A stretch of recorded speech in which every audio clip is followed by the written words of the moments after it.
Meron pong dinala dito sa atin mga bro na isang Rosigala na naman ulit ano. So ang problema nito, maingay ang makina tapos nawala ng kuryente kaya tinulak na lang dito sa atin. So ang full video nito mga bro ay nasa YouTube channel po natin at may susunod tayong Raider J110. Ayan.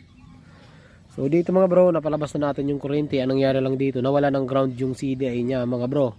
So sabi ko nga sa inyo, napakahalaga yung maalam kayo sa kaunting wirings, yung function ng CDI bago kayo mag-suggest or bago kayo magpalit ng mga pyesa. Siguraduhin yung yun talaga ang sira para hindi magastusan yung may-ari, no? Nagaya niyan, plano sana nilang bumili ng CDI na bago dahil nga nawala ng kuryente.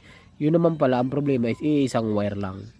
So tapos na rin yan mga bro, bali tune up lang din yung sa makina niya. So ang pinapaayos na lang na additional is yung preno niya, wala kasing lever. So gagawa natin ng paraan para magkaroon ng preno. Okay, so yun lang, gusto ko lang i-shout out si bro. Maraming salamat sa tiwala sa atin dahil marami naman na shop din sa may labas, dito pa sa atin din nala. Yan, ito naman susunod natin, maingay din ang makina niyan mga bro. Alright.